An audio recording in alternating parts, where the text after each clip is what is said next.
Good morning. Welcome to the Therapeutic Conversation Show. I am your host, Dr. Bryan Jones, LPC, where we're having conversations around mental health, spirituality, and empowerment. I'm so excited today. We're going to be talking about several different things, but I do have my friend, colleague, Dr. Cathy Martin on the line. She is going to be talking today about from her perspective, a former pastor, and also, she's still pastoring. She has her own platform that she uses called Interactive Faith Cafe, and she's going to be talking about her work there. She is definitely a wonderful person in the field, and also she has, her own story about mental health challenges and also some physical challenges that she had faced that she may share with us today. I just want you all to be open today. We're still going to continue our conversations about clinical training for ministers, but under the umbrella of that is we're still asking the question, why are leaders and pastors and certain ones are not receiving mental health services? Why are we not open in the spiritual community to receive mental health services, especially with pastors and spiritual leaders? Why are we not getting the mental health services or mental health counseling services? Why are we so apprehensive to looking at that with all that's going on? So for our therapeutic moment this morning, I want to just highlight everyone, I saw this, another shooting, unfortunately, mass shooting that had happened in Indianapolis, Maryland. And I was, I'm not sure all of the details, but I do know that it happened this week. And according to a news report that I read, Gun Violence Archives, they have calculated 154 mass shootings in the United States in 2018 so far. So 154 mass shootings. And I just think we got to kind of sit with that. So for our therapeutic moment, we definitely want to lift up those families that are affected. We definitely want to lift up those employees that are affected, that had, saw this incident happen, trauma, all kinds of things happen as people witness these type of things. And then we just want to pray for all the families and community people that are involved. It was 5 people, but that's just one is a lot. But 5 in this particular situations. Think about it, 154 mass shootings. And my question today is, given all of these shootings in churches, in schools, in the community, with the police, they're not mass shootings a lot of times, but they're individual shootings and people are really, it's a cry for help. And what I want to just say today to the audience is that what is the church's responsibility in dealing with these things? And I'm not hearing still a lot of conversations around mental health. I don't hear anybody talking about mental health, that, we're talking about these things. And last week on the show, one of my guests had brought up that we need to be proactive and not just reactive. Once someone does something like this, what can we learn from this situation? What type of things can we do differently? How can we look at things differently to be able to help people and try to prevent some of these things? And no one can tell me that there's no signs that are following. We don't know everything, but we have to start listening to people because people are definitely crying out. I do want to thank everyone that attended Blessed People Get Stressed Too.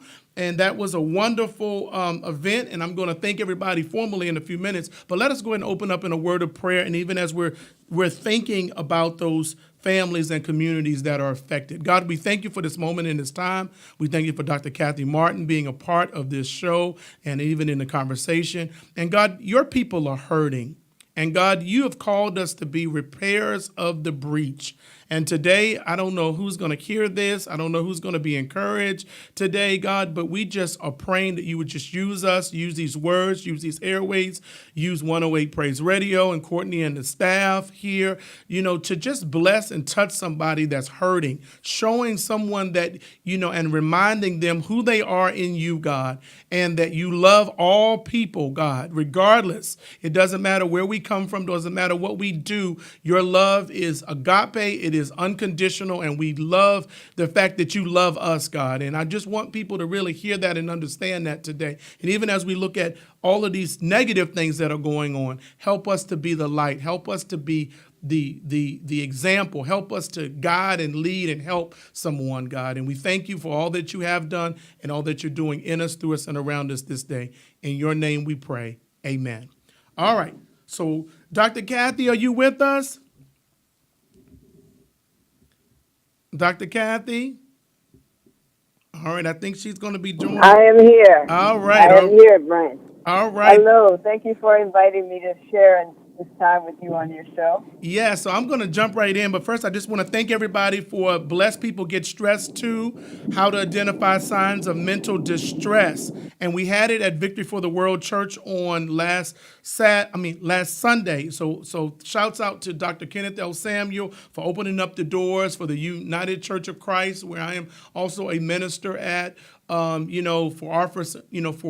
providing a grant to be able to provide this, type of information. There were over about 80 to 90 some people there. I mean, leaders, of the church, the community. I mean, everyone came out. So we're going to have another one on the fourth Sunday in this month, and we will be talking about that more on the show. But it's going to deal with depression and anxiety. And so I think that's a timely thing to be talking about and to be sharing, because of the simple fact that we are in a crisis. We are in turbulent times, if I can use that word. And we need to really be talking about things and strategies that we can do to help people. People are really hurting. They're struggling, in relationships. We're struggling in financial situations. We're struggling all the way around. So something like this will give you some strategies to help with that anxiety and that depression. And many of us out there that are listening have had moments of what we call depressive moods. Many of us have major depressive disorder. And so please seek the help, seek mental health counseling. It always helps, you to be a better person and to see things differently and everything like that. All right, Dr. Cathy Martin. You still with me? I'm here. All right. So I would just want to introduce you formally. On the line is Dr. Cathy Martin. She is a former pastor of AME Church, which is the African Methodist Episcopal Church. She also has pastored her own non-denominational church and been hooked to several different denominations. Dr. Cathy also is a she also took a unit of clinical pastoral education with me. She is a graduate of the ITC Interdenominational Theological Seminary here in Atlanta, Georgia. And she also is a graduate of the Columbia Seminary in Decatur, Georgia, where she has her Doctor of Ministry degree. Yay! All right, Dr. Cathy. Welcome to the Therapeutic Conversation Show. She's also a dear friend of mine. I've known Cathy for many years. I've also served at the Victory for the World Church with Cathy as an associate minister there under Dr. Kenneth L. Samuel. And so welcome to the show, Dr. Cathy. Well, thank you, Bryan. I appreciate the invitation, as I said, to be a part of this. I've known you for a while, and I am just happy to see what you're doing with the show, what you're doing with your practice, what you're doing with information beyond the walls of your office, and how you're concerned and actually engaged with what's happening in the church relative to mental health. Thank you. I appreciate that, and also appreciate your support and love as well. So we want to jump right in, Dr. Cathy Martin. We want to talk about, and this is the question that we're raising today, and you can share however you want to share. But we're, of course, this show is about mental health, spirituality, and empowerment. And so we've been really the last month and a half focusing on the fact that many pastors and spiritual leaders are not receiving or open to receive mental health counseling services. Why do you think that is? What is challenging pastors from a pastoral perspective of why they are so resistant a lot of times? Not everybody, but a lot of pastors and spiritual leaders are so resistant to receiving mental health counseling services. Well, I mean, on a larger scale, I'm sure you've talked about this many times on your show, that the African American community in general is a bit resistant to talking about mental health seeking help, admitting when they know they need help. And so pastors are people, and so that rolls up to the pastors as well. And I hate to put it this way, but You go right ahead. I believe that many pastors are narcissists. And it's because they're narcissists. They either don't see that they need help, or they've fallen into a vocation that supports their narcissism. Hold on, Dr. Cathy. This is a cutting edge show right here. Your perspective, can you say that again? I just want to make sure they heard that, because we have talked about narcissistic personality and behaviors on this show, and I will explain it in a few minutes. But can you say that again? Because that is a powerful statement. I said I believe that many pastors are narcissists. Oh. I had to deal with some of that myself when I was a pastor. When I said the structure of the churches support a narcissist in their vocation, their chosen vocation, because I think narcissists are born to be spiritual leaders. I'm sorry for putting it that way. It's all right. You can speak on this show. That is your, you say it and you share it. For example, in the AME church, that's where I came from. I was the pastor. I had veto power over everything. There was nothing anybody could do in that church that I could not stop. Wow. And, it's different than a congregational church. But even in a congregational structure, if the pastor's not careful, they can, I don't even know what the word I need to use, but they can see themselves as a leader that can't be changed, can't be challenged, can't be stopped, and that they have all the answers.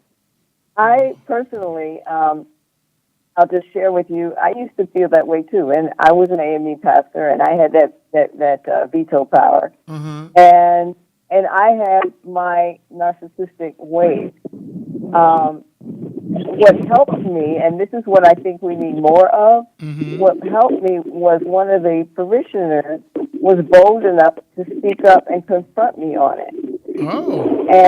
And she said to me one day, we were in the church by ourselves, and she said, Rev, you are a good pastor, but you're stubborn and you think you know everything. Now, she said what again? Say that again, because it was a little interference. She said, you're a good pastor, but you're stubborn and you think you know everything. A parishioner said this to you. And it was funny because when she said it, I heard her. And when I heard her, I went home and searched for a therapist. Wow. And that's when I started seeing a therapist at that point, because I had seen that behavior in my own father. He thought he knew everything. Wow. And I know my father was a narcissist. Yes. I do know that. Yes. And I was looking at that, and when I saw that behavior in myself, I said, I don't want to be this. And you have to get to a point, I think as a pastor, you have to get to a point where somebody helps you see yourself. Wow, and that is helpful. That is difficult. And I would challenge parishioners to see their pastor as a human being. Ooh. And find loving ways to confront when you see that sort of behavior, because it's not healthy or helpful for anybody.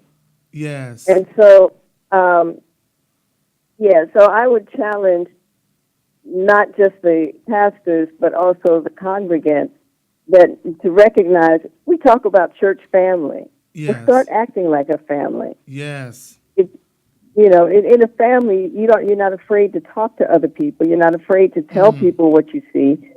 So be a family. Wow. And don't be this kingdom where everyone's looking up to the pastor, and the pastor has to act like they know everything. They don't. Oh my. And they can't see themselves. They need people who can lovingly say, something's going on, Rev. Yeah. Well, Dr. Cathy, I'm gonna stop you right there because you said a whole lot of nuggets that I think are just worth repeating. First thing you said that and you said all. Did you say all pastors or let's say some pastors are narcissists? Is that what you said?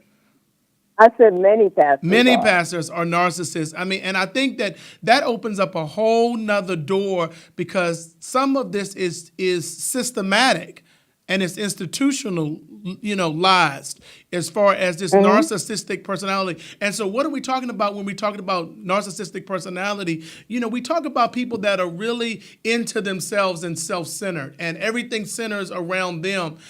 Dr. James Griffin has been on the show. He's going to come back and talk more again because I think he needs to about narcissistic personality and what is a narcissist. And everybody's not necessarily have the narcissistic personality, but they're traits of being a narcissist. When you think everything is about you and everything centers around you, and from a spiritual sense, you basically almost take the place of God for people. Now, that is, we see that and we've seen that across the board in history of people kind of stepping up and following certain leaders and doing whatever they said, even costing them their lives. And we've seen that type of narcissistic type personalities, but we see traits of it is what I feel that I'm hearing Dr. Cathy Martin put out is that part of it is we foster this type of behavior. So a narcissist is not going to seek help from someone else. If you're a true That's right. narcissist, my cousin is on. Is my cousin? No, that's my stepfather's on. Thank you for joining. Martin, thank you for joining. Hey, Martin is on. Minister Kevin Daniels is on, is watching. Whoever is on, please send a comment in. Dr. Cathy Martin is already hitting it strong. Please send us a word, a comment down, as you're joining. I'm looking at all the comments. I'm going to definitely answer any questions that you have, and Dr. Cathy Martin is here. So please, or you can call in. The number is 770-988-6461, 770-988-6461. We are jumping right on it today. I'm still stuck, Dr. Cathy, with this narcissist thing. I just never really thought about it that way. You also said that pastors are people too. And also I want to Yes. add something to that. Pastors have feelings too. Hmm. And I think that you said to hold them accountable and to approach your pastor in a loving, caring way. But I love what that parishioner said to you. What did she say to you? He told me I was stubborn, and I thought I know everything. Yes. And most pastors, if that happens and they say that, most pastors would be furious. They would never Yes. be invited to a meeting or anything else. You always try to put them out the church if they come because Hmm. we looked at it as the spirit of rebellion. That's when I was growing Right. up. That's what they were talking about. That's the spirit of rebellion. And everything. Thank you, Hmm. Freedman, for joining us today. Yeah, so please send your comments on Facebook. Everybody's joining, but I don't see any comments. So please comment. What do you think about what Dr. Cathy Martin has said? She does not mind you challenging her or even agreeing with her, because I definitely agree with some aspects of what she's saying. So please join us. Call in 770-988-6461. If you call in, just start announcing yourself, that you're calling in. And then also comments. I do see my friend Dewan is on. I see my stepfather and mom is on. Martin, you're on. And Minister Kevin Daniels is on. And Margaret, you can call in or send a comment. With Dr. Cathy Martin just said that she believed that many pastors are narcissists. They have narcissistic personality disorder. So Margaret just joined us. So please say a comment. I know she has something to say about that. All right, Dr. Cathy, do you want to share? What are you doing with your ministry and with things? You always doing something interactive. And so talk a little bit, as we wait for questions and comments, a little bit about what you're doing with your interactive faith cafe. Is that correct? Is that the name correct? Right. Actually, I have that, and I have another ministry or outreach that I call Creative Connections. And with both of those, what I'm trying to do is create a space where people can come together and connect in ways that they ordinarily would not. I believe that we are most alike when we're having fun and when we're going through a time of difficulty, when we're in mourning. Wow. I think in those two times, we're more alike and we have our guard down and we are more vulnerable and can see one another as human beings. Mm-hmm. Now, I don't want to do the mourning piece, but I want to do the creative thing. Yes. And what I do is for creative connections, I play games, and they're interactive games Mm-hmm. where you have to have teams and work together. And I've seen people, join in a game with someone they probably never would speak to. But then next thing you know, they have to get together and act out something to win this round of this game. And then you see they start having fun together. Mm-hmm. And I think that when we connect in that space, then we can start seeing one another as human beings, Wow. or everybody. And we can Wow. see people as someone to respect. And so my hope is that once I help people make those connections, that they will remember that when it comes to defending someone's right or how we vote and what sort of activities that we are engaged in, Yes. what sort of activism we're open to. Wow. And so that's what I'm trying to do. It looks from the surface, it looks like I'm just with Interactive Faith Cafe. It may look like I'm just trying to have a night out where people can come for music and a glass of wine. But it's much more than that. It's trying to make these connections where we can build community, even if it's a virtual community for an hour. But during that time, you connect with people in a way where even, it may be subconsciously, but you make these connections. And that's what I'm trying to do. Awesome. And that's what I mean, and that's what it's about, because it's about connections, and it's also, as you said, family, before, about making those connections. And we got to do different things like that, because a lot of times people go to church, but they never have fun with each other. They never sit and have dialogue. They never open the floor up to different ideas. And maybe that's part of that narcissistic type personality that a lot of leadership have, that they don't want to hear from, someone else. Well, yeah, I mean, right. A lot of people feel threatened if someone else comes in and says, let me try to do something creative or a different type of ministry. Some people feel threatened by that. Yes. But one of the things you just said in church, and the reason I'm trying to do ministry outside of the walls of the church now is because of what is almost cliche to say that people in church are phony. But it is like people put on a whole different personality to come into church.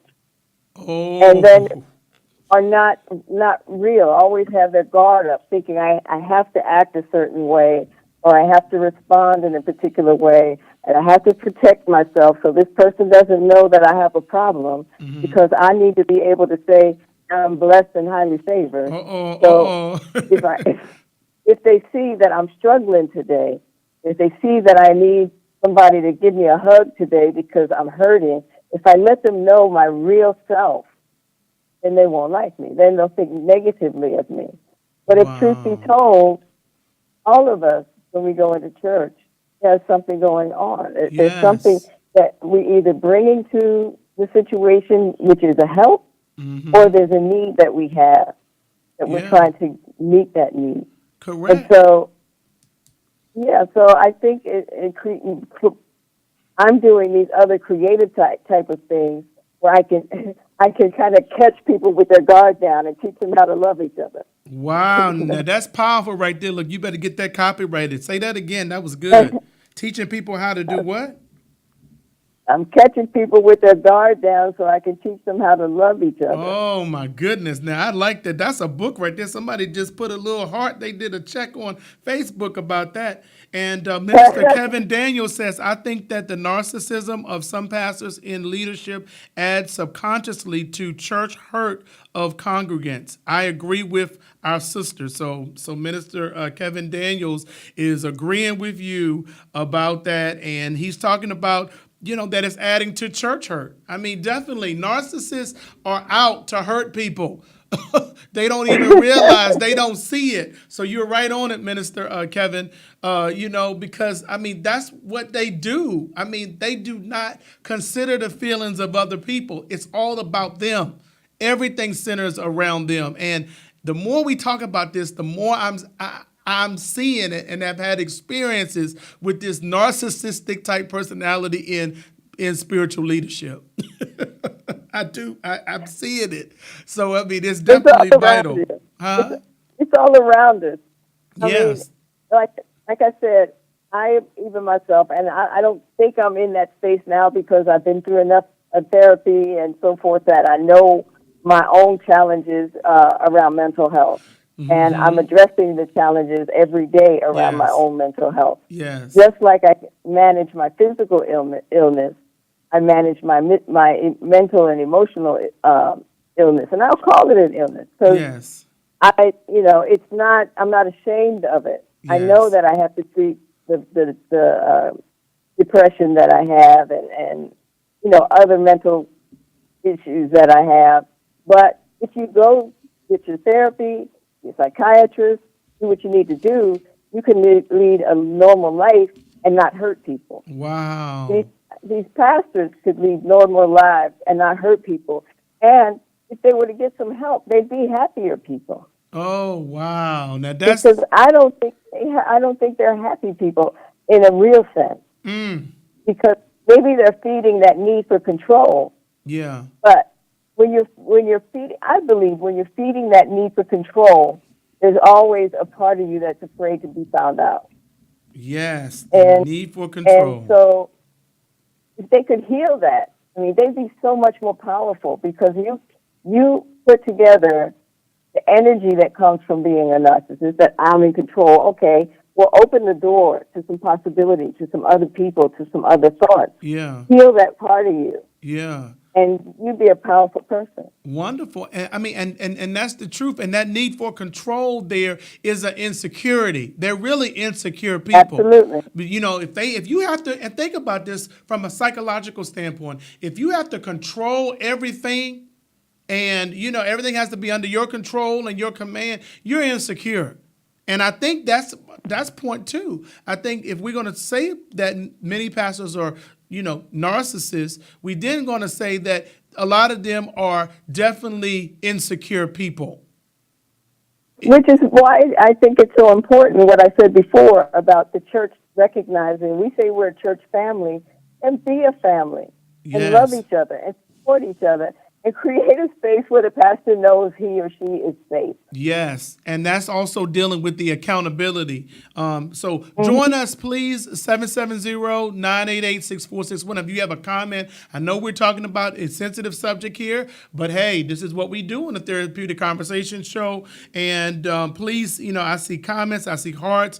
Just send a word. If you have a question for Dr. Cathy, we can definitely bring it up. So if you don't want to call, you can definitely put a message on Facebook. What are you all thinking about this? I mean, what are you thinking about this? Dr. Cathy Martin, and I'm agreeing with her with a lot of those. As far as being that this narcissistic type behavior is being seen and is hindering ministers and spiritual leaders from getting the help that they need to be. Because we got to look at being healthy. That's another conversation that we don't have in the church. And then someone said about a month ago that was on the show, Dr. Ken Sanders said, just because someone's been doing something for 30 years or 40 years or 50 years or 60 years doesn't mean that they have been effective. There's some people that have been hurting and pastoring people for many years, but they've been also hurting people. They're not, and some places are not healthy. And this is a conversation. We may have another show about this, and definitely Dr. Cathy Martin will be in the house one day soon. But, we got to start looking at what's healthy in our lives, what's healthy in our churches, what is healthy. I mean, what does a healthy relationship look like? A lot of times we don't even have models to even look at that. So I think this conversation is so important, and I definitely hope that people join in. But send a comment. I'm seeing hearts. I'm seeing people liking what we're saying. But send a comment. Call in. I want to hear somebody say something. 770-988-6461. And we still got a list of people that are on. What do you all think? Are y'all seeing this in your churches, or you're not? Definitely have a comment about that. Cathy, what else? Dr. Cathy Martin, what else is because we talked about the narcissist, we talked about the need for control. What else do you think is hindering pastors and spiritual leaders from receiving mental health services and getting the help that they need? I think I can't say more about than that, the narcissist piece, and the fact that in general our community does not look favorably on us caring for ourselves and for our mental health. I don't know. I think that if pastors would have, like I said, have somebody who lovingly confronts them. And can see, because it's hard for you to see you need to change sometimes. Sometimes you need somebody to tell you. Yes. I learned a long time ago that excellence is something that somebody has to help you see.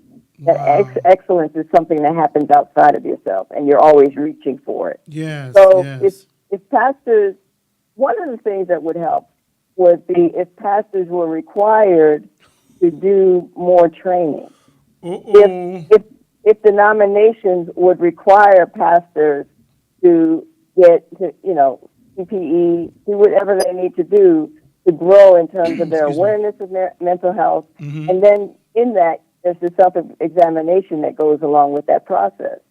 And so I think if denominations were to require pastors to go through some training, like say annually or something. Yes. Because some denominations you have to go through a mental health screening before you can get ordained. Yes. But most denominations are not that way. Exactly.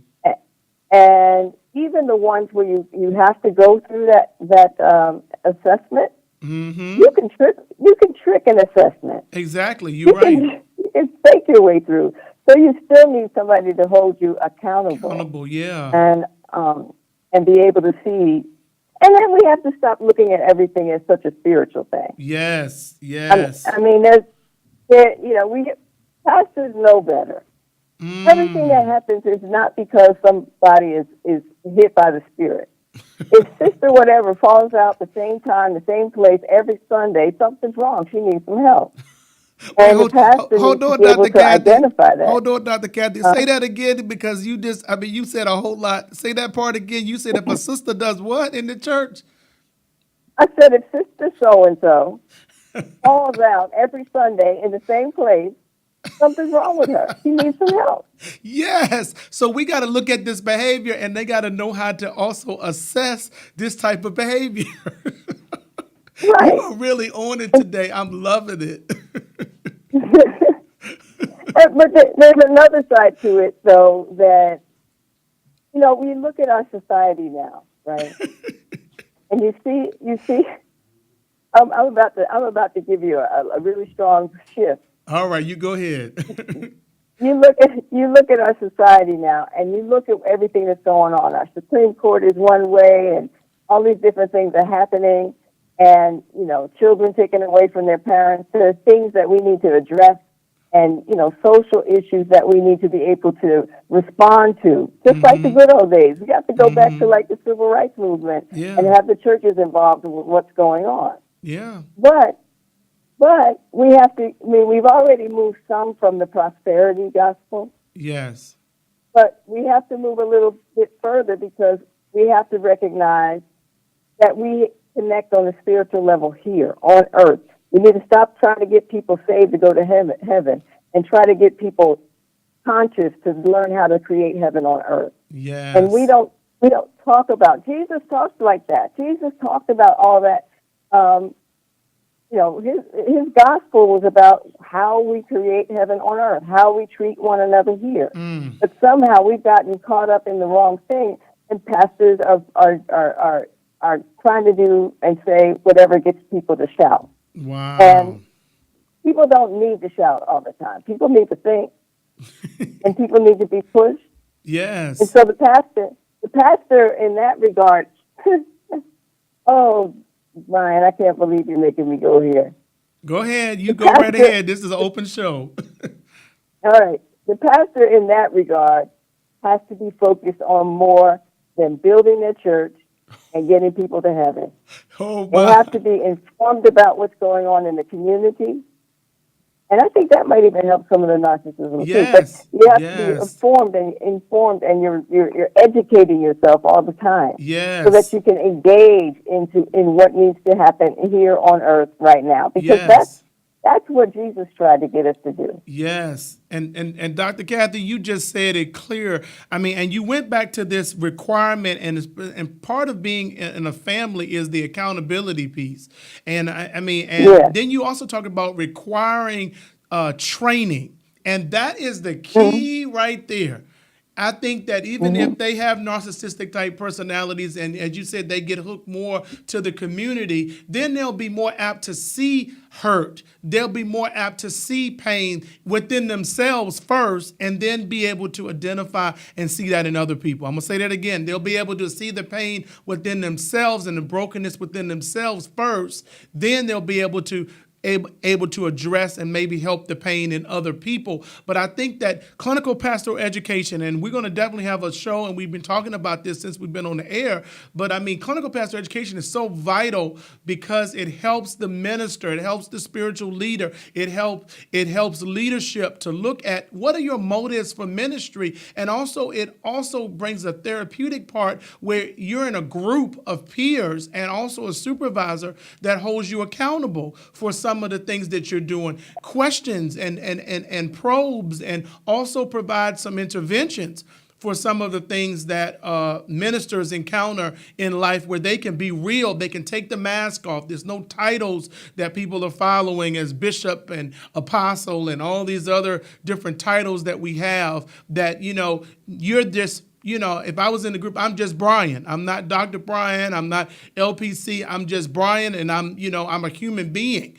And so I think, denominations and churches requiring some kind of, because unfortunately the ones that do require, they require CPE, and then they require maybe a psychological evaluation to get ordained. But once they're ordained, there's no follow-up. And even in our conferences and even in our conventions, we have no conversations around mental health and really evaluating some of the ministers, or just providing a safe place, even if we do that, where ministers can be honest and say, look, I'm struggling with this. I need help, without punishment, without them being, put out of ministry necessarily, but evaluate it and saying, look, I'm having these thoughts. I'm having these suicidal thoughts. I'm having this depression or depressive moods, stuff that's going on. And I'm not penalized, but I'm creating a safe place, because we're about a person first. Before you are a minister, you are a person.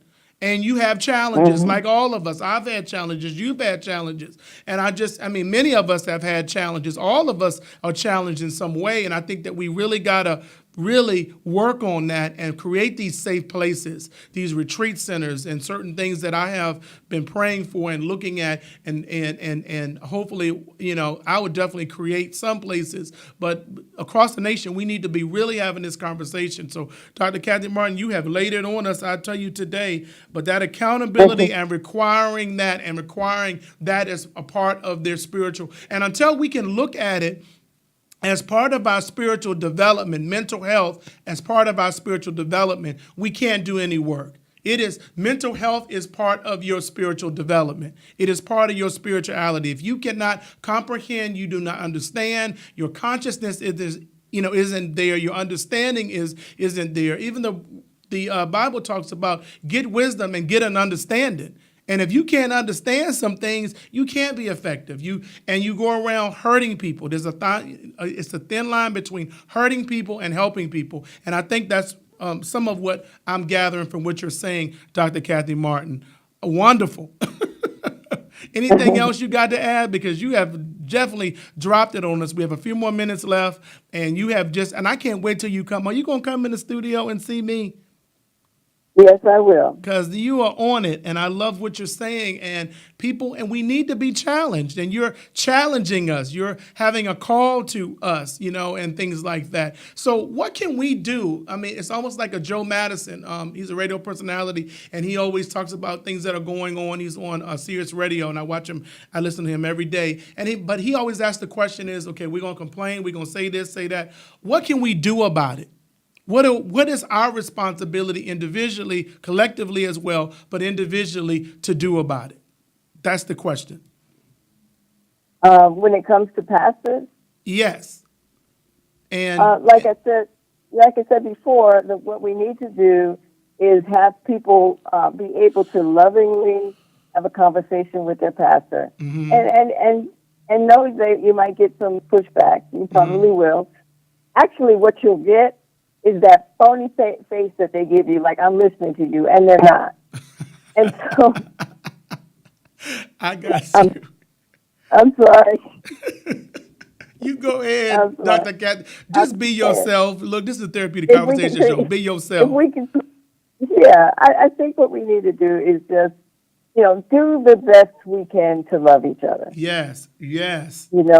Do your best you can to love your pastor. Yes, yes. Do the best you can to love yourself. Yes, yes. And, if we could just focus on love and loving each other, I think some of this mess will get better.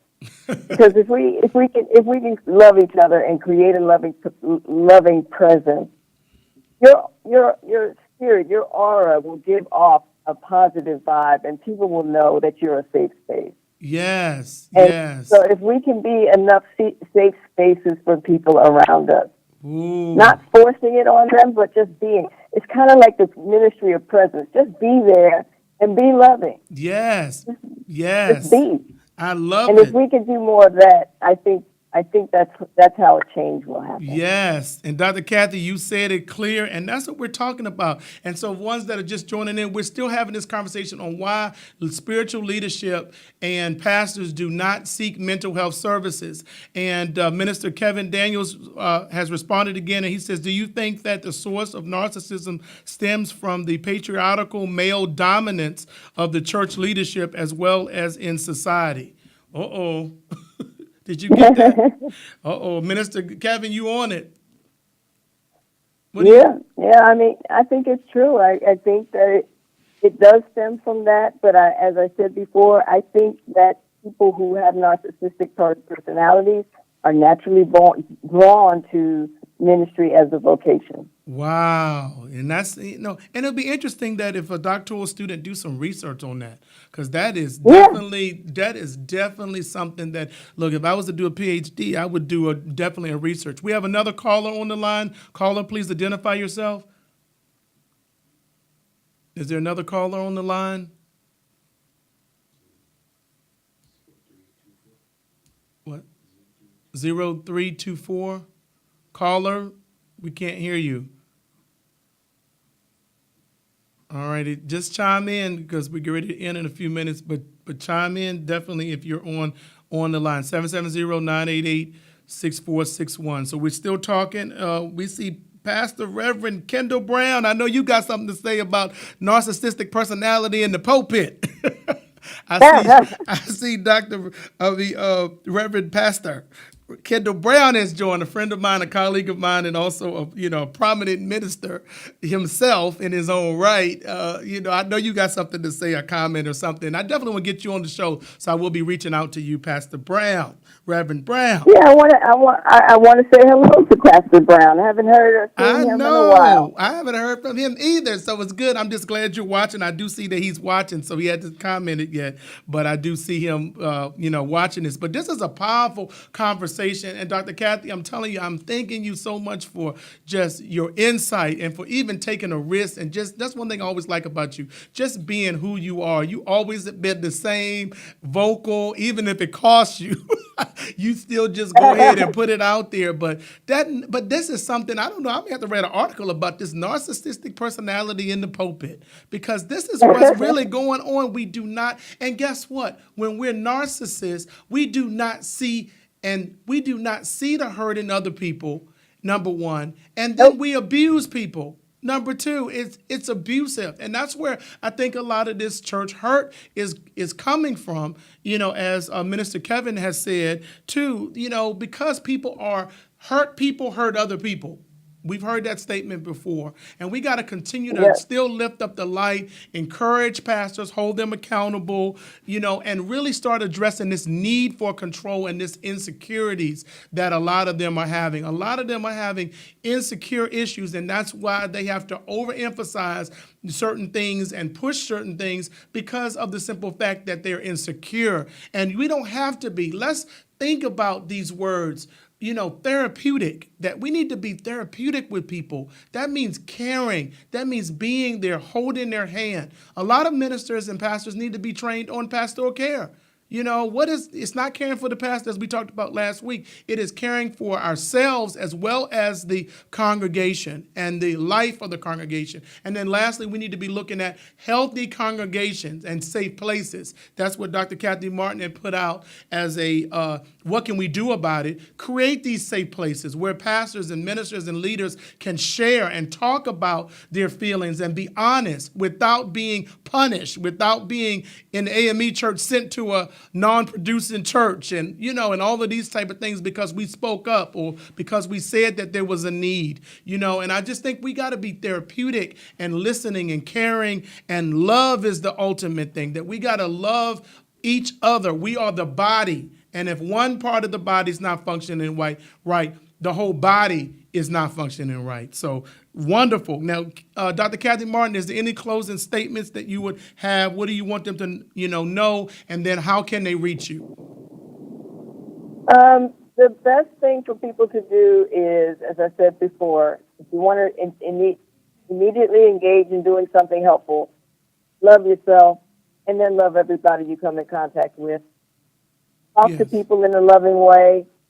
Approach people in a loving way. If you see a need, try to meet that need. Yes. I think that's what we can do, and I think that's the most powerful thing as individuals that we can do. Wonderful. Now, to contact me, you can reach me at Dr. Cathy, DrKathi 100, Dr. Cathy 100 at gmail.com. Okay, say that one more time, and I'll try to put it in the comments after the show. Say that again. Okay. Dr. Cathy, Mm-hmm.